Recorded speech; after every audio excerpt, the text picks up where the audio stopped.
This is a discussion, and I'm not doing it live because I've had enough of. To be honest, I've had enough of filming stuff live because of the way people get at me when I'm filming stuff live, and that leads us on to the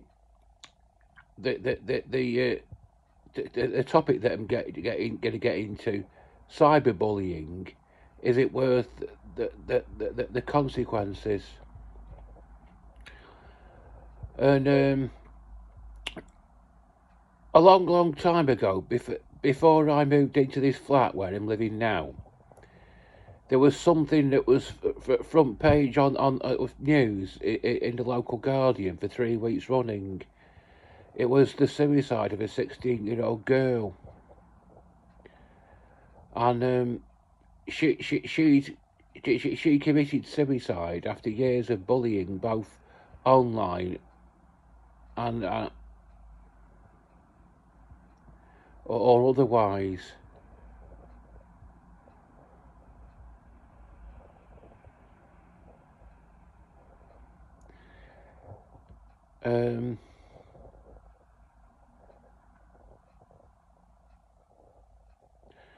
And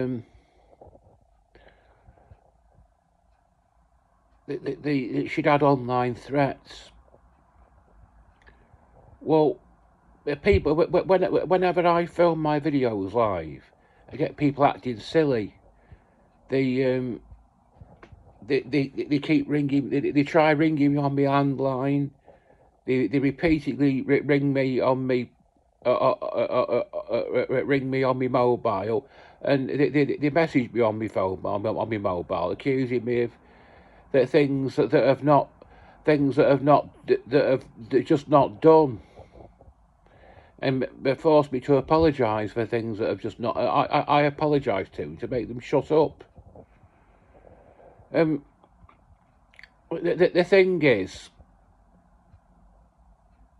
I've never been able to work because I've been held back by this Asperger's syndrome that have got this. Something's held me back from getting a job, and I would like to be able to work for a living, but I think I'm beginning to think now it might be extremely unlikely that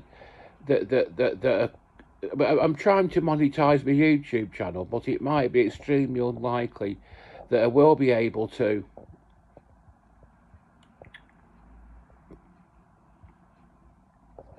Because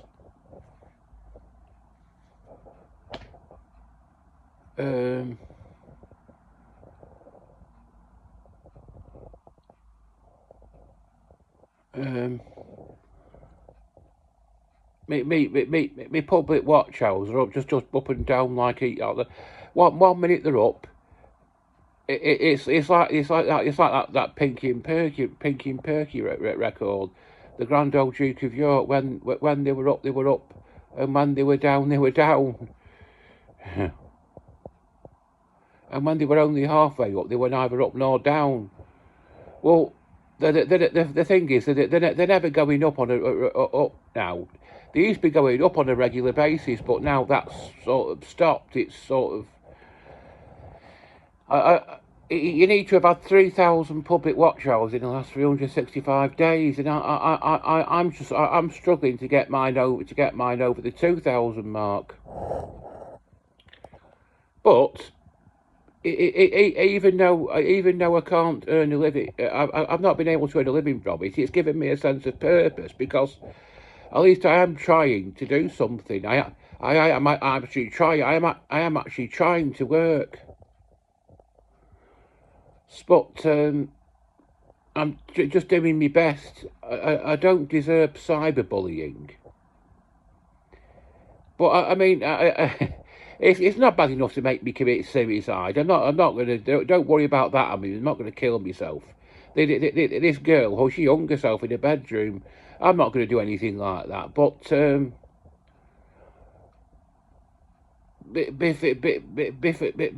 before you think about it, just if you've got an idea to do any sort of cyberbullying or online persecution or teasing, just think about about what the consequences of it might be, because not everyone's the same. You see, so some people can be very oversensitive.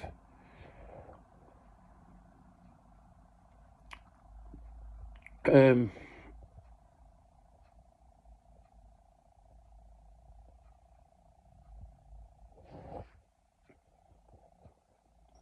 um, I've run out of fuck. I've run out. I don't know what I'm going to say. I'm just trying my best that with my YouTube channel. I don't need picking on. I don't need any childish pranks. I mean, I know when I was a teenager, everyone used to say I was thick. You know what I mean? And all the. I mean, even one of my closest friends when I was a teenager, actually told my mother he thought I was slightly retarded. But when I was in my mid-20s, I got diagnosed with a condition called Asperger's syndrome, which is a form of autism. And but no, but for this, people do think I'm thick, and so you can because they think, but thick people tend to get but people who are considered less intelligent than others for some reason or other tend to get taken advantage of, and they get bullied and harassed. And there was this lad that used to go to school on the same bus as me. He used to sit next to me and call me names. And he said some girl that he knew had said, at school had said it's tight everyone picks on Dinky because he is a bit backwards. Well, that was my nickname. Everyone used to call me Dinky when I was at school. I've touched on this before, what I think the origins, the various theories that have got as to the origins of his nickname. But if he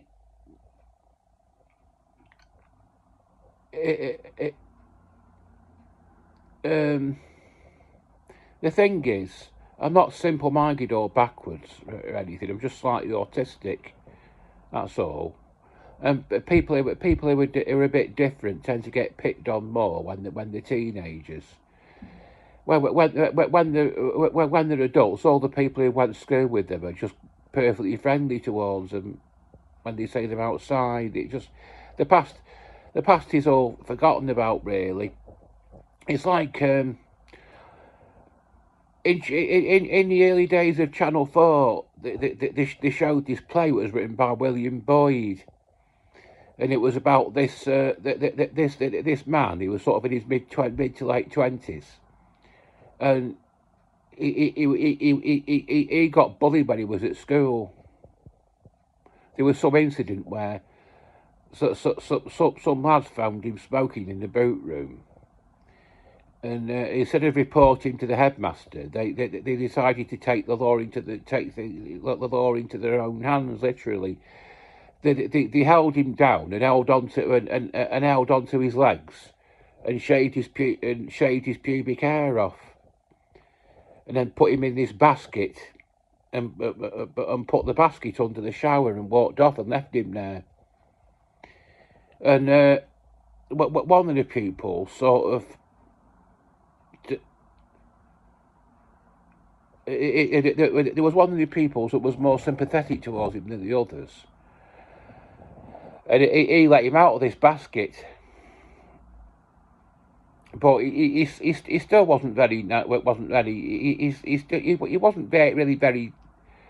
He wasn't his friend or anything. He still wasn't very nice to him, really. But he did let him out of this basket. And years later, like 10 years later, he was trying to get his revenge on these bullies. And he was using this one that had let him out of the basket.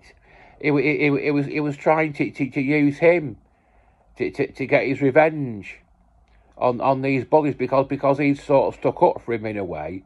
So he wanted to use this person, even though the ringleader of these bullies was his best friend, was his oldest friend. He wanted to use this person to sort of get back at these bullies and get his revenge on them. And what happened in the end was that the ringleader of these bullies, who actually he didn't remember this lad that he picked on in school. He couldn't even remember him. Didn't even remember who he was. He had this gun in his car, his father's gun in his car, as a sort of, because he'd been in the army. This gun was kept in his car as a sort of protection against the IRA. And this John Cox, this one that he bullied when he was at school, was trying to use this old schoolmate to try and get his revenge, and he was pestering him all the time and wouldn't leave him alone, and he kept pestering him to tell him anything that he knew. And he finally gave in the end and told him about this gun, this guy, or this bloke or guy, as you call it in the States, had in his car. And what happened? It finished up with this one that had been bullied in school. He left something lying in the middle of the road, where he knew this his old schoolmate who bullied him was going to drive past,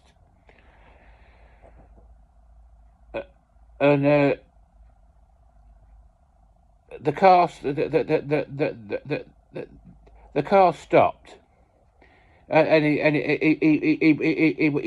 whacked the other one. The one he'd been bullied in school. Whacked this person over the head and knocked him unconscious, and got his wallet off him. Then went in the car and took the gun.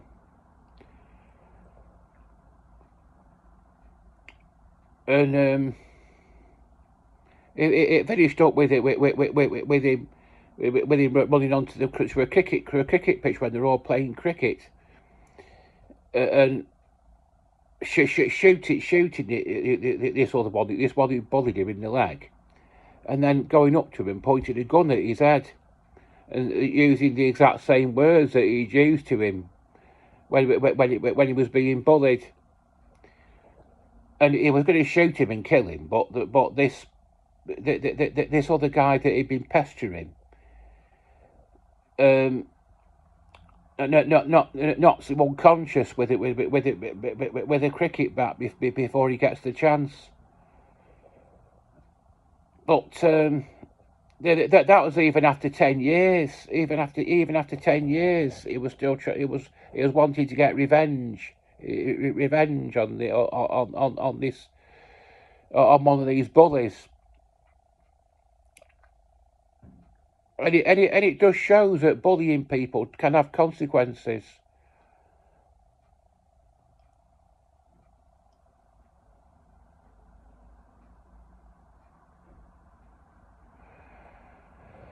But